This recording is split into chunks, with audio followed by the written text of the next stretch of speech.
Selamat datang di bab 28, kisah perjalanan sang jenius Wira Darmadi. Yang sebelumnya di bab 27 kita tahu bersama bahwa ada sidang dari Wira di wilayah Gavin bersaudara. Dan bab ini kita akan melanjutkan kisahnya. Dodi awalnya masih belum bereaksi, namun dia langsung menatap ke arah Wira dengan serius. Begitu dipukul oleh Danu, Dodi pun berkata, Ya, benar, hanya satu pencuri Kak Wira. Rupanya Wira berusaha membuat skenario untuk menyelamatkan Gavin bersaudara. Ya, tiap orang pasti punya ingatan yang buruk kan? Syukurlah kalau ingat, ujar Jamadi sambil diam-diam mengambil uang itu, kemudian dia melanjutkan. Pencurinya ada satu, tapi kita tangkap 2 orang. Tuan Wira, apa kau mau melepaskan mereka? Wira memandang ketiga bersaudara itu lalu berkata, Kalian bertiga, pilih sendiri. Siapa di antara kalian yang akan masuk penjara dan siapa yang akan tinggal untuk mengurusi keluarga kalian? Wira masih berbelas kasihan dengan keluarga ini. 3 bersaudara itu terkejut sejenak lalu mulai berebut mau masuk penjara. Tuan, aku adalah yang tertua. Aku akan masuk penjara. Kalian berdua, tolong jaga keluarga kita baik-baik, ujar Gandhi. Kak Gandhi, aku aja yang pergi, aku udah terluka, dan hidupku ini pasti nggak lama lagi. Biarkan aku aja yang masuk penjara, celetuk Ganjar. Kak Gavin, Kak Ganjar, aku aja yang pergi. Ada bukti sobekan bajuku untuk bahuku tercakar, sahut Gandhi. Sudahlah, ucap Wira sambil melambaikan tangannya. Dia berkata, Gandhi saja yang masuk penjara, ada bukti robekan bajunya dan bahunya terluka.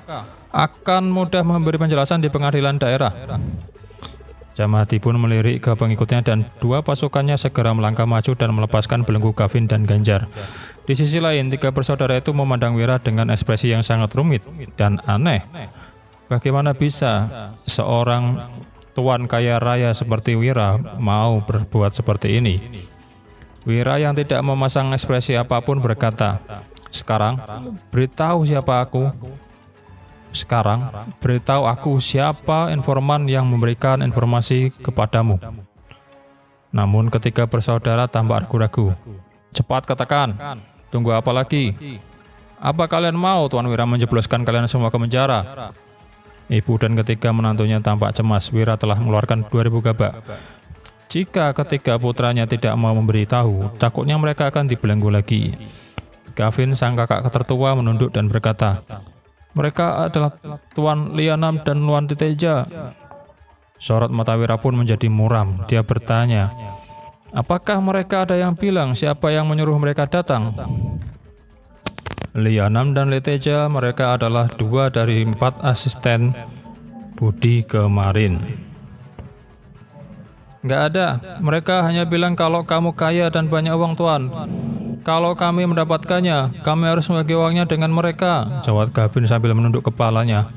Entah mengapa sorot mata Wira membuatnya takut. Bawa Ganjar pergi berobat, kalau udah nggak sanggup lagi, pergilah ke kediamanku dan cari aku. Aku akan melupakan kejadian hari ini. Nanti, aku akan mengeluarkan uang untuk pengadilan daerah untuk mengurangi penderitaan Gandhi. Mendengar ini, semuanya terkejut. Sudah sangat berbaik dengan memaafkan mereka. Wira juga rela mengeluarkan uang demi mengurangi penderitaan Gandhi. Wira langsung mengeluarkan uang sejumlah 2000 gabak dan meletakkannya di tangan Gavin. Setelah itu dia berbalik dan pergi. 3 bersaudara ini sangat tercengang. Wira telah mengetahui siapa informan itu dan masih memberi mereka uang. Jika ditotalkan, Wira telah mengeluarkan 4000 gabak dengan mudah untuk mereka yang seorang penjahat. Hal seperti ini belum pernah terjadi sebelumnya. Mana ada korban membantu pencuri, bahkan memberi uang kepada pencuri untuk berobat. Wajar jika 3 bersaudara ini tercengang. Dan ibu mereka pun berkata, Kalian bertiga, benar-benar bajingan, beraninya kalian mencuri dari orang sebaik ini, teriak ibunya Gavin. Ibunya Gavin beserta ketiga menantunya terkejut, lalu terus bersujud ke arah panggung Wira. Gavin dan Gandhi Ganjar juga menangis sembari bersujud ke tanah berkali-kali. Terima kasih Tuan, terima kasih. Di sisi lain, Jamadi beserta pengikutnya memandang punggung Wira seakan-akan sedang melihat orang bodoh. Apa otak orang ini rusak ya? Pencuri sudah tertangkap, namun Wira tidak hanya mengeluarkan uang untuk melepaskan pencuri-pencuri itu. Dia juga memberi uang kepada mereka untuk berobat. Bukankah ini sama aja dengan membuat pencuri ingin merampok rumahnya? Salah, masih ada satu yang tidak dilepaskan. Di sisi lain, Danu, Dodi, dan Sony menghela nafas. Mereka menganggap Kak Wira ini sangat terlalu baik. Akhirnya sekelompok orang pun membawa Gandhi pergi ke tempat Budi untuk menangkap Lianam dan Liteja. Ketika di perjalanan, Jamadi menyipitkan matanya dan berkata, "Hei Wira, menangkap Lianam dan Liteja bukanlah tujuanmu. Tujuanmu yang sebenarnya adalah Budi, bukan?" Wira pun tertawa. "Bagaimana mungkin, Tuan?"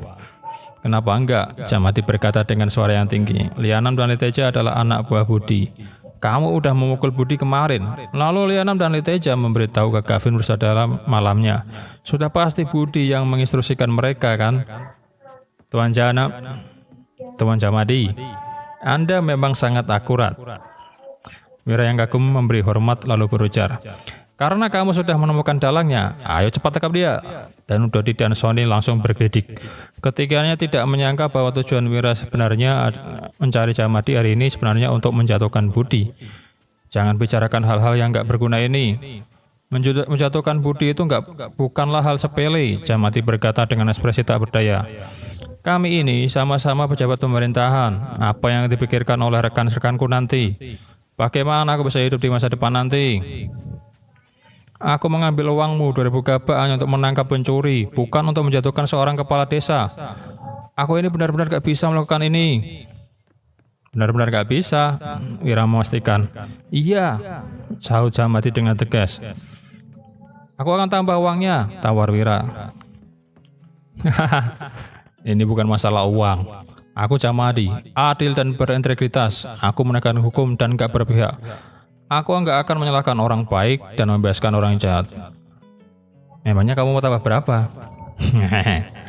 Ya, cukup mellow ya episode kali ini, dimana tak disangka-sangka kecepatan Wira memutuskan sesuatu itu untuk menolong bersaudara Gavin dan hanya mengambil satu. Dan meskipun seperti itu, sepertinya Wira tidak benar-benar ingin menangkap si Gavin, dan terungkap pada motif kenapa Wira membawa Gavin ini hanya untuk menangkap Lianam dan Liteja. Bagaimana kisah selanjutnya? Bertemu dengan Lianam Liteja, maksudnya menangkap si Budi, kepala desa. Bagaimana kisah selanjutnya? Mari kita ikuti nanti di chapter 2. Chapter berapa ini? Ya, lupa saya. Ya udah, terima kasih sudah nonton. Jangan lupa subscribe, like, dan komen.